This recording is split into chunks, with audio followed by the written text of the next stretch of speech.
Welcome to the first episode of Funny Car Friday, a series I want to run over the off-season talking about pretty much anything funny cars. Today I want to walk you guys through how we put the rods and pistons, what we call the rack, in this 12,000 horsepower Nitro funny car. There are a ton of little tiny detaily things that matter when you're doing this, so let's dive in.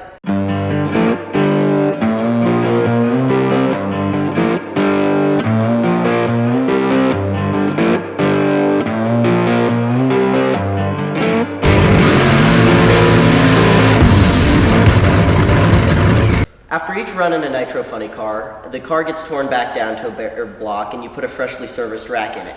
Over the off season we're going to do a video on servicing the racks, but today we're just going to talk about putting them in.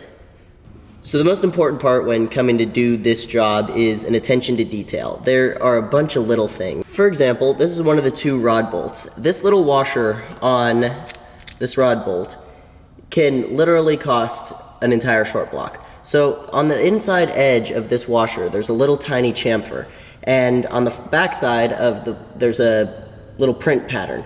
You got to make sure that the chamfer is facing the head of the bolt, because if it doesn't, the washer doesn't sit correctly, the bolt doesn't sit correctly, and then it doesn't torque correctly, which leads to the potential of throwing a rod. And by potential, I mean it's going to throw a rod. Another thing that you have to look out for is checking all the bearings, making sure that they're oriented correctly. So they snap into, on the cap, this little pinhole, and then you also have this bearing tang that shows you that it's in. And then shouldn't be sticking up above the edge of the cap on either side. Another thing that you have to pay attention to is the fillet on this rod cap versus the fillet on the crank. The way that you tell that is once you have both rods in, if it's messed up, you should be able to wiggle these two rods back and forth on the crank a little bit. If you have the fillet facing the wrong direction, you won't be able to do that, so you will know. And there's a lot of things like that that you do to double check yourself as you put a rack in this car. But another good habit to do is just pay attention to the way that it goes up, make sure that the fillet is against the fillet, and these bottom end guys have to pay attention to detail because it's so easy to miss one tiny little thing and screw up the car. Quick pause real quick for a little bit of a shameless plug. A lot of people have asked me what I do outside of racing, and one of the things that I do is I run a small 3D print farm called Haddock Made, where I make a bunch of clocks and LED signs and keychains, a bunch of custom stuff. I can make pretty much anything.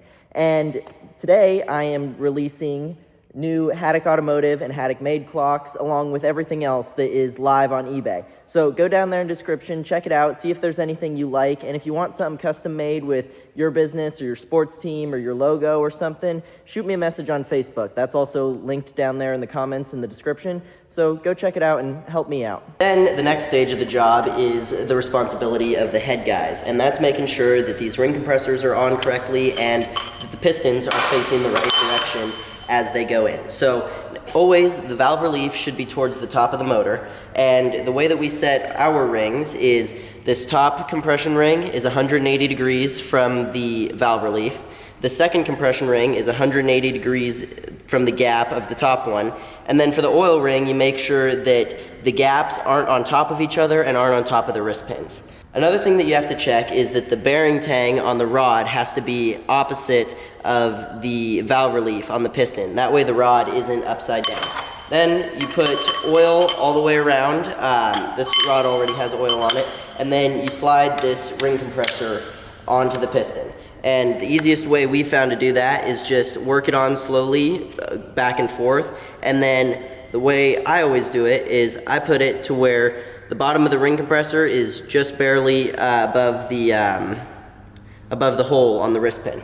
Another thing that you keep an eye on that is part of the rack getting serviced is we make sure that the bearing has this LAT lubricant on it so that it protects the journal on the crank. When pushing the rod into the motor, the thing I like to do is I like to get the skirts just started in the sleeve and rock it back and forth a little bit, and then drop it in and push it down. You shouldn't have to use a hammer or a screwdriver or anything to pound it in, and we're actively encouraged not to do that, because if a ring were to pop out or something were to go wrong and you were just pounding it in with a hammer, you couldn't feel that with the hammer. When you're doing it like this, you can feel it. And it does take a lot of practice to get to be able to do it that easy, but as you do it, it just becomes more natural. And when the bottom end guy is laying down here, catching a rack, he'll tell us when to push it all the way down, because you have to guide the rod over the journal with your hand to make sure that it doesn't grab the journal or nick the journal or anything. And then you also double check that the bearing hasn't popped out of the piston.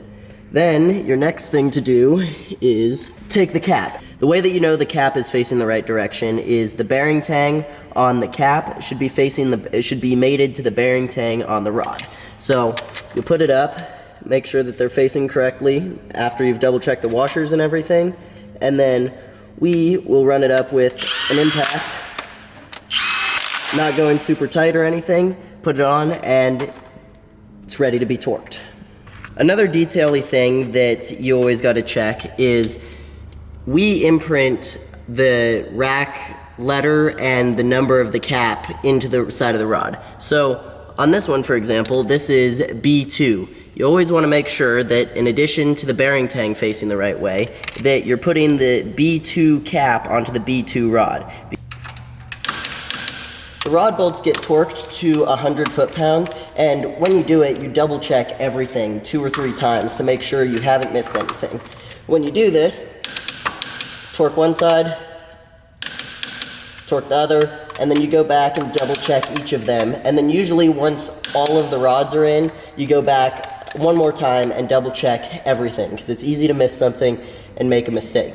Another thing that we don't do is we don't leave our rods torqued overnight. Even if we don't run the car and it's ready to go, we untorque the rods to make sure they're not sitting there under that stress and have the potential of cracking something or just stretching the bolts, or anything could go wrong if you leave them torqued, especially for an extended period of time.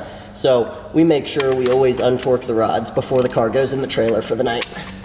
The last thing you do when putting the rack in is you turn the motor over a bunch and make sure that nothing feels wrong.